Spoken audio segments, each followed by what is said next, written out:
বাবিল, কেমন আছো এখন? ভালো। দেখো, আমরা বিয়ের দিন ঠিক করতে এসেছি। এখন তুমি মনে মনে কতটা তৈরি সেটা তো আমাদের জানতে হবে। আমার একমাত্র মেয়ে, ওর জীবনে কোনো ঝড়ঝাপটা না আসে সেটা আমরা সবাই চাইব।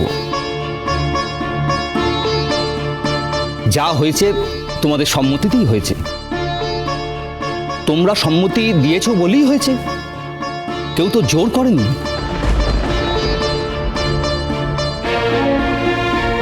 দেখো, আমাদের কাজ তোমাদের চার হাত এক করে দেওয়া, এছাড়া কিন্তু আমাদের আর কোনো দায়িত্ব নেই। এবারে বিয়েটা কবে, কোথায়, কত তাড়াতাড়ি হবে সেটাই আমাদের কনসার্ন। আমাদের দিক থেকে তাড়াহুড়ো আছে, তোমাদের দিক থেকেও কিন্তু থাকা উচিত, তাই না? কেননা পরিস্থিতিটাই এরকম। এইবার বলো বাবিল, তোমার কি বক্তব্য? আমার দুটো বক্তব্য। প্রথম, এই যে মেয়েটি মিটিল, এর সঙ্গে আমার বহু বছরের সম্পর্ক। ওকে আমি ভালোবাসি আজও।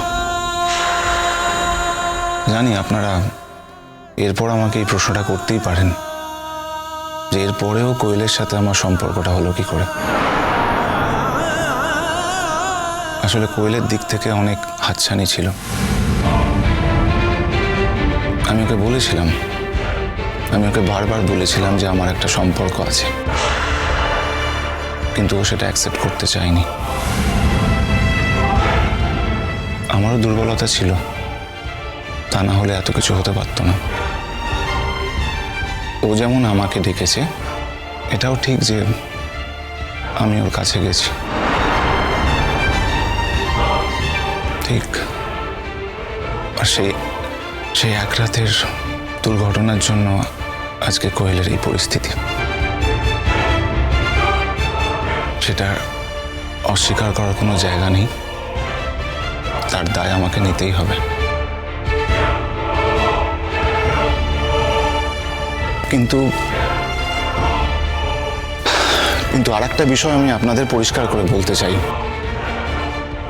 মিটিলকে আমি কোনোদিনও ভুলতে পারবো না। ও যদি আমার সাথে যোগাযোগ রাখে, ও যদি আমার সাথে সম্পর্ক রাখে, তাহলে আমি সারা জীবন ওর সাথে সম্পর্ক রাখবো, যোগাযোগ রাখবো।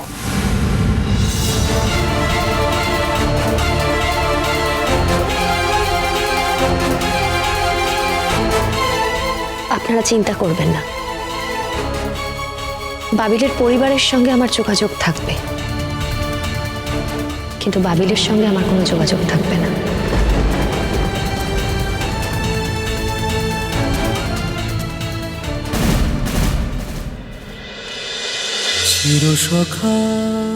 চিরসখা সোম থেকে রবি প্রতিদিন রাত ৯টায় স্টার জলসায় ও জিও হটস্টারে।